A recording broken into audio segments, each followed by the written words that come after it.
But if they had known at the time that they were going to be able to get Justin Fields for the price that they got him for, I don't think they ever would have signed Russell in the first place. I am Justin Fields' biggest fan. I've staked my entire reputation as a talent evaluator, of which I have none.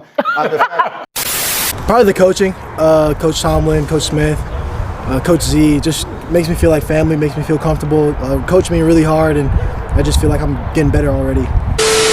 Howdy and welcome on in, Steeler Nation. Happy to have you. We have a few topics that we need to discuss. I need to get some knowledge off of you guys. You know, y'all are the best at knowing what the Steelers need, what the Steelers want, and just to give that feedback, the communication, I would love it so much. First things first, there are some training camp battles that I have been spotting, that I've been seeing throughout the media wire, that I want to know from you what is likely to come from these battles. I'm going to, of course, start with the main one. Quarterbacks, Russell Wilson, Justin Fields. And, you know, my brain from day one, as soon as you guys got the acquisitions, I had said, boom, boom, boom, Russell Wilson is going to be the starting quarterback for the entire year unless he just falls way off the wagon and just horrendously Kenny Pickett terrible and or an injury, right? I just did not believe from the things, the haul, the picks that you gave up to get Justin Fields, and then just from what I've been seeing just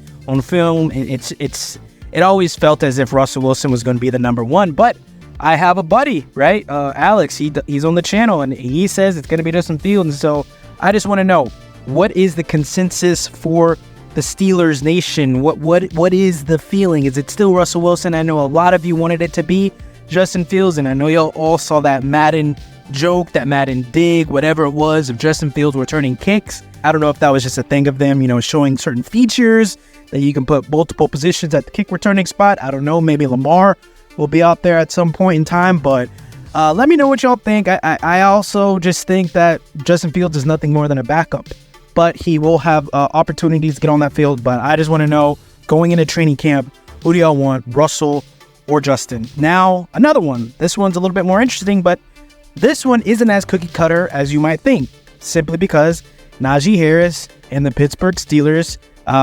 the situation was that they either both or just the Steelers, you know, an extension, a fifth-year option was not handed out. So it's pretty much a cut and dry way of saying, hey, Najee, after this season, I would assume, good or bad, you're kind of out of here, and or they're probably just anticipating for it to be a not so great year for him. But then you have Jaylen Warren, who I believe at the end of the season, middle pack of this season, was doing some really good things and was showing a certain burst, a certain readiness that I really, really like. But the main thing is all this.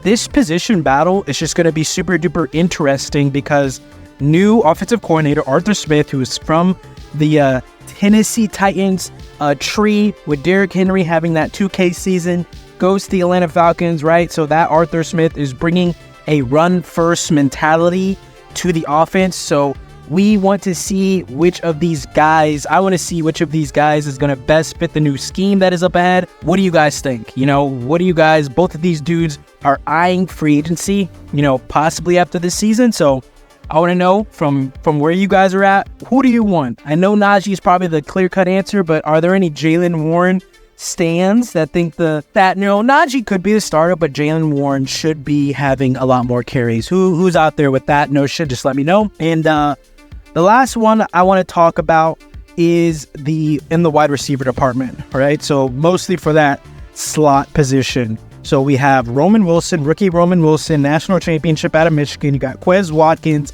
and then Calvin Austin III. And, you know, from my standpoint, I feel like, you know, the Calvin Austin III, not project, not, you know, I don't want to say project, but I feel like we've been kind of waiting for him to kind of take those steps as the 100% starting slot receiver for the Pittsburgh Steelers, but it just hasn't happened as consistently and as, you know, automatic as we would want. Ergo, we draft Roman Wilson. I think this is pretty cut and dry. It's going to be his ball club. It's going to be, you know, his position to start things out. And just so you guys would know, right, just so the Steelers know, unless there's some huge trade that happens, you're going to have Van Jefferson is going to be one of the starters for the Pittsburgh Steelers, of course, along with, you know, someone who I love a lot in George Pickens. I think he's going to break into a top 10 consensus conversation with the wide receiver department. So the battle is between, as we said, Roman Wilson, newcomer Quez Watkins, and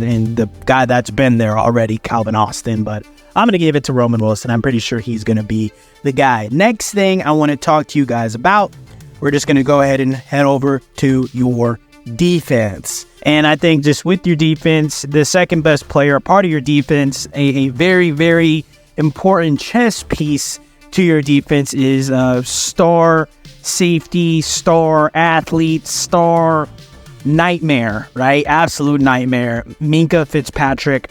And there's a lot of good stories and news reports I've been seeing within the Steelers Nation, vacuum of news media outlets. And I see this consensus of it being a good enough game plan health-wise to try to keep Minkah out of the box. So out of all the traffic where all the big boys are at, there's going to be less impact against offensive linemen, less impact against bigger tight ends. From what I have seen, it is as if they want to see, okay, how can we help Minkah stay healthy longer so we can be a better defense? So I just think that's super interesting. I've always had a lot of respect and just a lot of respect for Minkah ever since the Alabama days. Super interesting look for your defense, since Minkah has always been on the box, been around the line of scrimmage, and so he's probably going to be moving still.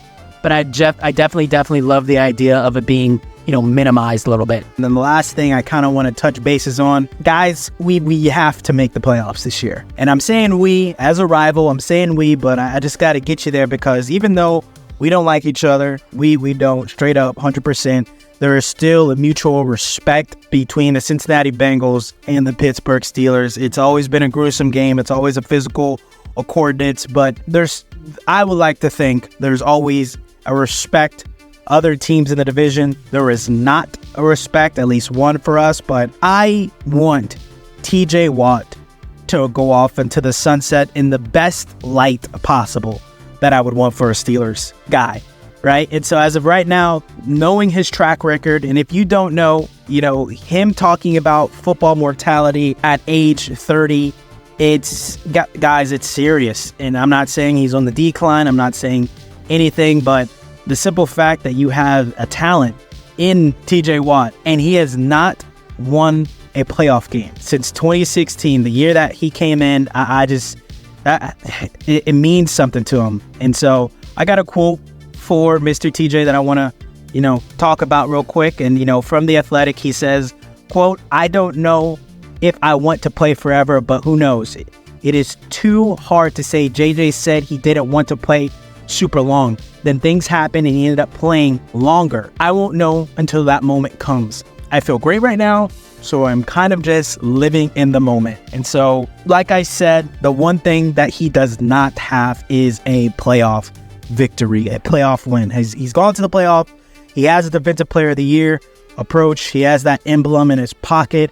He is just way too elite, way too amazing. Just the things that I've seen this man do, of taking over a game by himself with a strip sack, with a recovery, with an interception, this man can do. He is the superhero. He is a Superman. He is the Batman. He is the Justice League. He's the Avengers of that defense. I believe it. And so we got to get away. As much as I just have a disdain for the Steelers, truly, I want this man to get a playoff victory because he deserves it.